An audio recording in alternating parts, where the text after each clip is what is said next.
The rapid move towards digitization is really driving this fear. If we look at the digitization over the past 18 months, we've done as much in that short space of time as we typically would have done over the past 5 years. So absolutely, this is driving the fear, because businesses are changing the way we access data, we share data.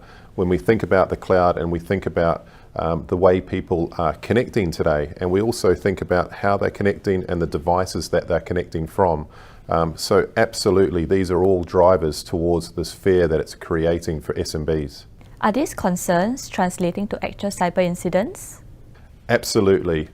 We commissioned a survey with SMBs across APJC, and we found that 56% have suffered some form of cybersecurity attack in the past 12 months. And of those SMBs, we found that a very high percentage of them have actually suffered some form of data breach. So this form of data breach could be intellectual property, it could also be customer information. So absolutely, this is a concern and something that we've seen across the region. And what makes small and medium businesses such an attractive target for hackers? SMBs are an attractive target because when you think about an SMB, a lot of attackers out there are thinking they don't have enterprise-grade security to protect them. Plus also attackers are targeting SMBs because often they play a pivotal part of the supply chain.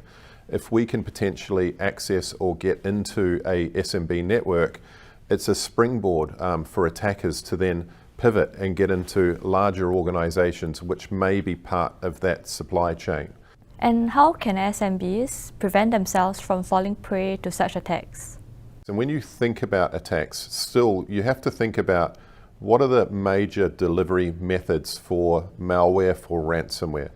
And those delivery methods still today, the three primary delivery methods are, number one, through email. So you mentioned phishing, sending something malicious within the email as an attachment or embedded within an email. The second one is really around web. So when we click on a URL or a link or something is embedded within an application, that could potentially be sending a malware-based connection outbound from your network. So you really need to look at protecting your email, protecting your web layer, so your browsing layer when you go and open up your favorite browser and connect somewhere. And the third one is really around the endpoint, so that endpoint protection. We need to think about all the devices we're connecting from, because quite a few of us are connecting from a laptop, which may be a work laptop, but we're also connecting from personal devices, and we need to make sure those devices are number one, they're patched, they're up to date with the latest software, because the latest software reduces the number of vulnerabilities in those devices that they're connecting from.